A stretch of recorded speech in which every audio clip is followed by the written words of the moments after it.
get them to safety, to get them to hope, healing and recovery, because hope does help heal, trying to get them to be here tomorrow. If you are in crisis right now, I beg of you, stop for a second, take a breath, and then text CNQR to 741-741, the crisis text line. CNQR. Courage to talk about your mental health. Normalize the conversation. Ask the question, are you suicidal and do you have a plan to someone in invisible pain? And recovery is our, because it's possible, we are living proof.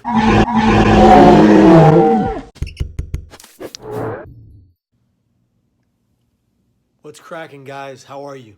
My name is Kevin Hines. In the year 2000, I attempted to take my life by jumping off of the Golden Gate Bridge. It was easily the worst day of my life, the worst action I'd ever taken, and it was a mistake, the worst I'd ever make. I fell 220 feet, 25 stories, at 75 miles an hour in 4 seconds. When I hit the water, I shattered my back. My T12, L1, L2 splintered into shards, lacerating me internally. Over 2,000 people have died off the Golden Gate Bridge by suicide. 36 individuals have survived the fall. 5 of us can walk and run. I get to be here. And every moment I'm here, I have a purpose to try to help you stay. Suicide is never the solution to your problems. It is the problem. If we can find a way, my friends, to fight the pain, in spite of the pain, despite the pain, to thrive today and every day, we can always survive the pain. You never have to take your life. What you need to do is turn to someone who empathizes with you, or find someone, a needle in a haystack, if you don't have people near you that love you so dearly that they would take care of you when you're ill. Every time you have pain, share that pain. A pain shared is a pain halved. I jumped off the Golden Gate Bridge. It was the worst action of my entire life. I nearly lost my life. I fought for 8 years, unstable mentally, to change my life. Today, I eat healthy foods most days because your gut health is directly related to your brain health. I exercise every day, multiple times a day, because it feeds my brain. Sanity over vanity. The more you are healthy physically, the more healthy you will be mentally. And you're going through it. A lot of you are dealing with things at home that aren't being talked about. A lot of you are dealing with abuse and neglect, and you're in pain.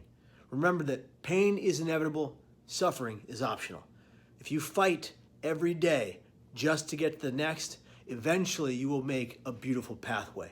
So fight for yourself, engage in self-care, tell the truth to someone about your pain so you don't have to hold the burden all by yourself.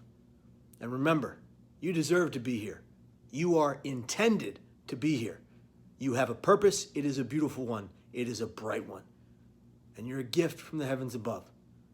And suicide is never the solution to your problem. It is the problem.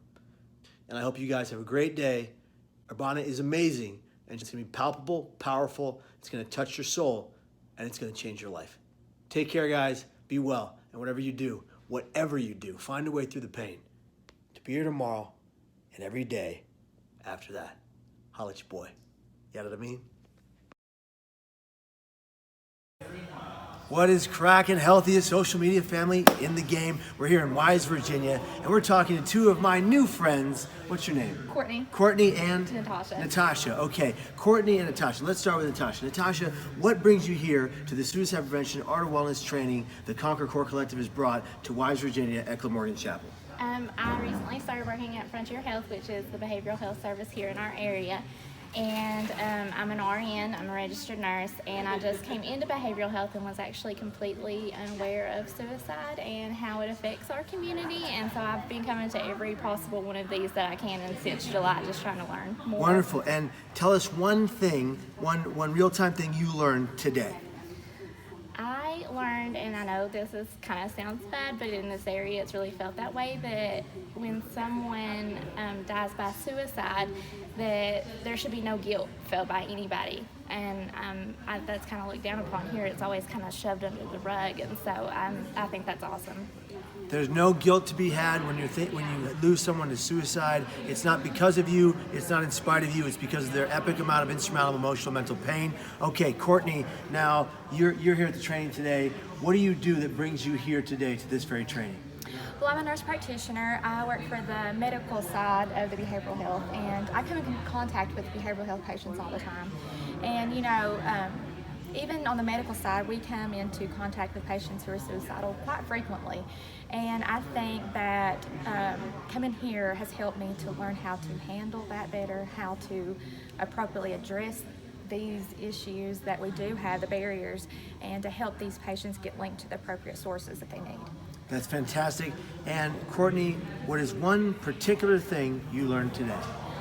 I learned about the importance of just showing that particular patient in a crisis about that, I care, I'm going to listen to you, and that itself can make a big difference in helping them to admit that I am suicidal, I need help, and getting them to the appropriate source that they need. Wonderful. So getting them the support they need, recognizing their pain, recognizing they need help. Okay, ladies, so one last question for both of you. I'll pose it one at a time. What does something like this in your community with few resources mean to you?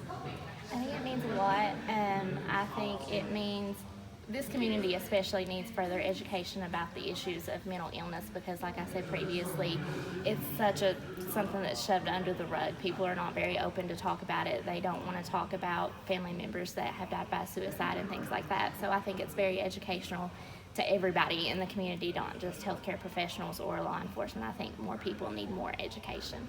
We're going to educate the masses as far and wide as we can. Courtney, what does something like today mean to you?